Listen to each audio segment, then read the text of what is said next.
Hi, ladies and gentlemen. Welcome to the program. You're watching Andrew Richter, the television show. Always a pleasure to have you on as you tune in every Thursday night, Channel 19, 6 p.m.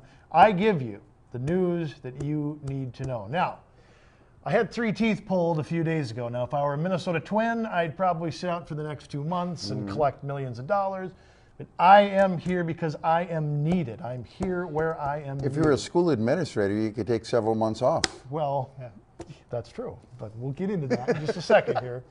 Now, we are discussing over the next 2 shows education, both looking at it from the state, federal, and local levels. I have 2 outstanding guests here to talk about this with me.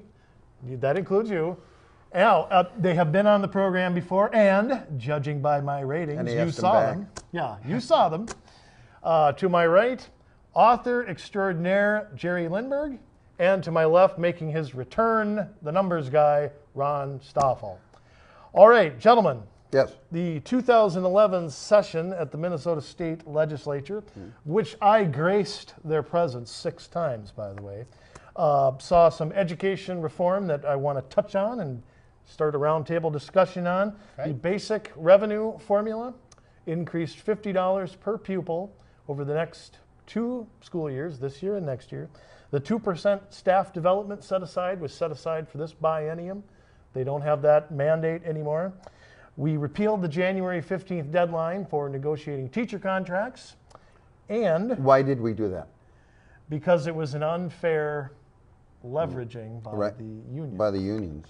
Okay. Yep. They just so the public knows. The district faced a penalty, but the unions did not.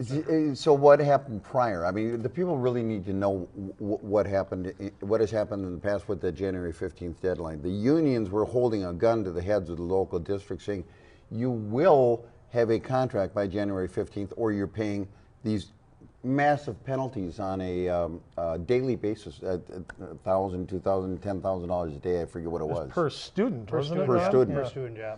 Well, and I think the other thing to look at with that was that once they reach it with one group, the teachers, there's 6 or 7 other unions.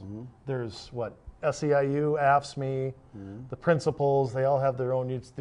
The Federation of Teachers is like the first. That contract sets up the rest of them. So you make one bad deal, you make and you pay 6, for 7, all 8 more. For 2 years, right? So that was amended in the last session.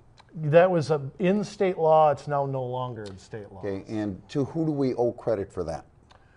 Oh, I don't know. Ron, you're the numbers guy. I mean, I would venture to say it had to be the Republican Party that. Well, they've been pushing it for a long time. They've been pushing it. It's been on their agenda for a number of years to try to get that. And again, this is one where the school administration and the school boards were on their side. The only people that weren't were the unions. Because they liked that leverage. And that leverage was in their advantage for that. So again, yes, with a majority of House and the Senate being in the Republican hands. That was going to go down. It was vetoed in the original bill. Yeah. Again, the Democratic Governor Dayton vetoed it, but again, I guess compromise is the word we used, right, in the special session. Nobody got everything they wanted, so everybody's unhappy. That's usually what compromise is. Nobody comes out happy. I'm assuming that was probably one of the areas that he was not happy with, but did have to. As I understand it, he's been happy for a long time, and that's. We're straining into Minnesota politics away from education. Okay. Well, even though he was a teacher, we'll set that one. For 2 months in New York City. Okay. Allegedly. No confirmation on that. Okay. No confirmation. Okay. We got sidetracked. I'm sorry. Andrew, it is your show. No, that's okay. I allow people to jump in. The other thing that we did see, one of the things that's been pushed is alternative teacher licenses.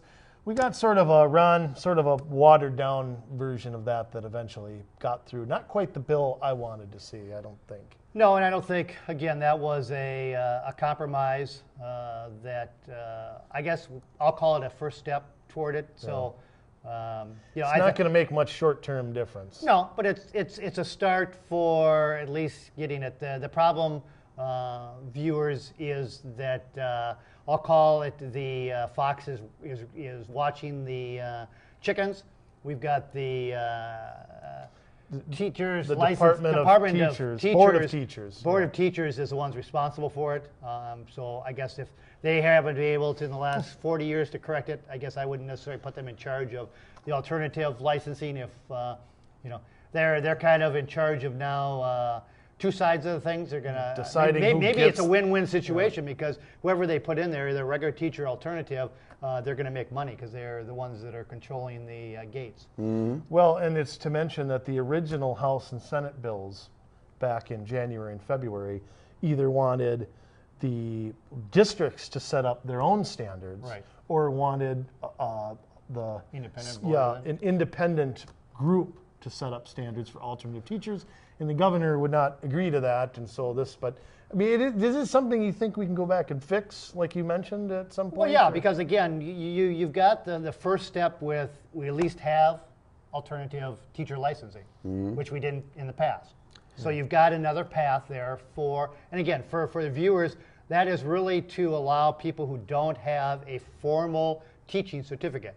So it's a business person, it could be a retired person that has an expertise. So again, we don't have a lot of science. Wait. You would allow Somebody a certified licensed engineer to teach mathematics in a public school? Oh, no, without a teacher's certificate? Well, I was thinking more, we put them in the engineering for STEM, and we'll talk about STEM later. But, Okay. you know, in science, we don't have enough science going out there, and we've got all these people who've been in the science field, maybe 3M, Yep. Medtronic, you know. Right. Honeywell over here. You know, highly trained in their field, but couldn't go in and teach students Well, at K-12. Again, they could go into post-secondary. So again, we've got a disconnect here. Here's the larger ironic point: is that our community is a wealth of engineering, scientific, medical, of technical expertise. There are a lot of corporate retirees out there. There are also a lot of corporate executives who would be willing to donate or work part-time in the schools at a competitive rate that wouldn't be as onerous as the salaries of our teachers, but it's not allowable because they don't have a teacher's certificate and they don't belong to the unions. Now, therein lies a huge waste of local resource. How do we fix that? Well, the first step is and I haven't read through the bill to see what is necessary now, but the original bill would have been, they would have been able to, based on taking some classes on how to run a classroom, which I think it's important. You're going from business, you do have some administrative duties that you need to learn, but that was pretty minimal. It was mostly based on your expertise in your field. So if it was science or math or whatever it was, that got you in the door, and then you took these supplemental things so that you could run the classroom.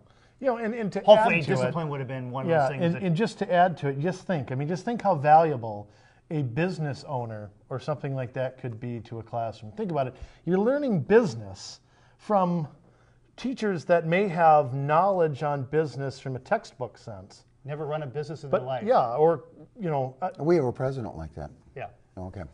That was an aside, I'm sorry. You know, that's, I mean, but think how valuable that could be. You want, the whole goal, okay, of being in school isn't that to prepare you to enter the workforce?